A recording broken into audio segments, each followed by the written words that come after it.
बिस्मिल्लाहिर्रहमानिर्रहीम। अस्सलाम वालेकुम। मैं हूं नौशीन और आप देख रहे हैं किचन ब्लॉग्स विद नौशीन। तो कैसे हैं आप सब? उम्मीद करती हूँ कि आप सब लोग खैरियत से होंगे। अच्छा जी, तो आजकल आलू बुखारों का सीज़न है और अक्सर आ जाते हैं ये। तो अच्छे अच्छे जो होते हैं वो तो खाए जाते हैं, लेकिन बाज़ दफ़ा कच्चे आ जाते हैं और बड़े खट्टे से होते हैं ये। इस तरह के रेड रेड भी होते हैं। तो मेरे भी घर में इसी तरह फ्रिज में काफ़ी दिन से पड़े थे जो कि यूज़ में नहीं आ रहे थे खट्टे होने की वजह से। तो मैंने सोचा आज मैं इसकी चटनी बनाती हूँ। अच्छा, सबसे पहले मैंने इसे अच्छी तरह से वॉश कर लिया है और अब इनकी डंडियाँ उतार रही हूँ मैं। आप चाहें तो इसे साबुत भी बना सकते हैं, लेकिन मैं इसे कटिंग करूँगी क्योंकि मेरे घर में गुठली नहीं पसंद की जाती इसकी। तो मैं इसकी गुठलियाँ अलहदा कर लूँगी, लेकिन ये साबुत भी बनाए जाते हैं। काटने का एक फ़ायदा ये भी होगा कि अंदर से कोई अगर गला हुआ या किसी में कोई चीज़ हो तो वो निकाल दी जा सकती है। बहुत टेस्टी और बहुत ही खट्टी मीठी सी ये चटनी होती है। इसे हम रोटी और पराठे के साथ और ब्रेड के साथ एंजॉय कर सकते हैं। तो आप भी बनाइए इसे। लेकिन उससे पहले अगर आपने अभी तक हमारे channel kitchen vlogs with Naushin को सब्सक्राइब नहीं किया है तो काइंडली सब्सक्राइब कर लीजिए और बेल आइकन को लाजमी प्रेस कीजिएगा। वीडियो अच्छी लगे तो इसे लाइक और अपनों के साथ शेयर कीजिए। तो चलिए शुरू करते हैं आज की रेसिपी। हमारे साथ रहिएगा। अच्छा जी, तो हमारी आलू बुखारे की कटिंग हो गई है। ये तकरीबन मेरे पास 1.5 किलो आलू बुखारा है जिसे मैंने काट लिया है और एक कढ़ाई रख दी है चूल्हे पर और इसमें आलू बुखारा डाल दिया है। और इसमें डाल देंगे जी हम 2 गिलास पानी और फ्लेम को कर देंगे on, medium to high flame रखेंगे और इसे बॉयल आने देंगे। तो जब तक इसे मैं ढक देती हूँ थोड़ी देर के लिए। अच्छा जी, 3 से 4 मिनट बाद मैंने ढक्कन हटाया है तो इसमें बॉइलिंग स्टार्ट हो गई है।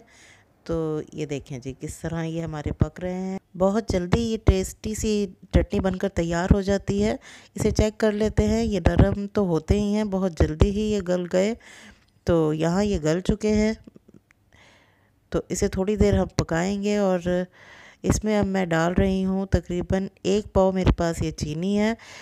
अच्छा, चीनी आप अपने हिसाब से इसमें ऐड कर सकते हैं। अगर आलू बुखारे बहुत ज़्यादा खट्टे हैं तो इससे ज़्यादा भी चीनी जा सकती है, लेकिन इतनी तो इसमें पड़ी जाती है क्योंकि ये खट्टे आलू बुखारों की ही हम चटनी बना रहे हैं।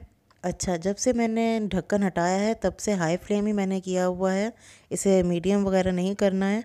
तो देखें यहाँ पर पकते पकते तकरीबन 6-7-8 मिनट ही हुए हैं। तो मैंने इसमें थोड़ा सा डाल दिया है नमक और थोड़ी सी डाल दी है लाल मिर्च। ये मतलब 1/4 टीस्पून मैंने डाला है। बहुत स्पाइसी मैं नहीं बना रही हूँ। अगर आप स्पाइसी पसंद करते हैं तो इसमें थोड़ा सा आप ज़ीरा पाउडर भी डाल सकते हैं, थोड़ा सा गरम मसाला पाउडर भी डाल सकते हैं और थोड़ी सी कुटी हुई लाल मिर्च भी डाल सकते हैं। और थोड़ा सा मैं यहाँ पर 1/4 टीस्पून ही काला नमक डाल रही हूँ। इसका टेस्ट इसमें बहुत अच्छा आता है। तो बस अब इसे करेंगे मिक्स। इसे पकते हुए तकरीबन 8 से 10 मिनट भी नहीं हुए हैं अभी। तो ये इसकी तैयारी की शक्ल हो गई है। ये तैयार होने वाली है तकरीबन। बस इसे ज़्यादा नहीं पकाएंगे। अब थोड़े थोड़े से बबल उठने लगे हैं तो आप इस तरह ढक्कन आगे रख लीजिए ताकि आपके मुंह पर इसका कोई छींटा ना आए।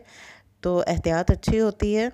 तो इस तरह मैंने ढक्कन रख लिया है। मैं तो थोड़ी बना रही हूँ, इतने ज़्यादा बबल नहीं उठ रहे हैं, लेकिन अगर आप ज़्यादा बनाएं तो ज़्यादा बबल उठेंगे, तो एहतियात करनी चाहिए। तो जी यहाँ पर ये तकरीबन तैयार हो गई है। तो अब इसे थोड़ा सा मैं मैश कर लूँगी। मुझे इसके आलू बुखारे के जो चंक्स होते हैं वो पसंद हैं, इसलिए मैं मैश कर रही हूँ।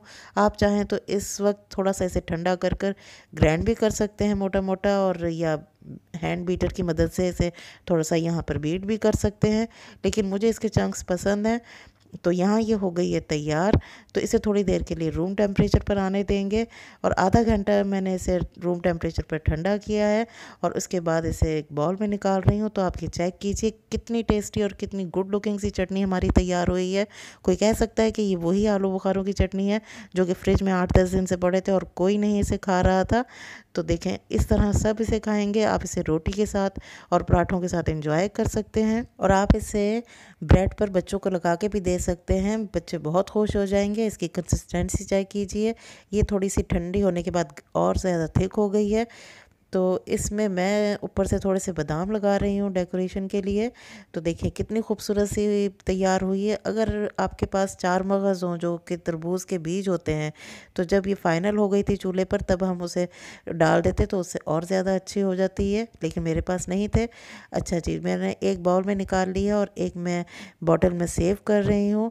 तो बॉटल में अगर आप सेव करें तो बॉटल की सफाई का बहुत ख्याल रखिए, बिल्कुल खुश्क होनी चाहिए। हो सके तो बॉटल को थोड़ी देर के लिए धूप में रख दें, उससे ये बहुत अच्छी हो जाती है। तो यहाँ पर देखें कितनी सारी हमारी 1.5 किलो आलू बुखारे में चटनी तैयार हो गई है। आप इसे काफ़ी दिन तक फ्रिज में रख सकते हैं, ये ख़राब नहीं होगी, लेकिन इसकी सफाई का ख्याल रखना है। गीली चम्मच इसमें बिल्कुल मत डालिएगा, खुश्क चम्मच इस्तेमाल कीजिएगा तो ये बिल्कुल ख़राब नहीं होगी इंशाल्लाह ताला। और ऊपर से मैं डाल रही हूँ डेसिकेटेड खोपरा था मेरे पास। आप जिस तरह चाहे इसे डेकोरेट करें और एंजॉय कीजिए। वीडियो अच्छी लगे तो इसे लाइक कीजिए, अपनों के साथ शेयर कीजिए। फिर मिलूंगी किसी और नई रेसिपी के साथ, तब तक के लिए अपना और अपनी फैमिली का बहुत ज़्यादा ख्याल रखिए। अल्लाह हाफिज़।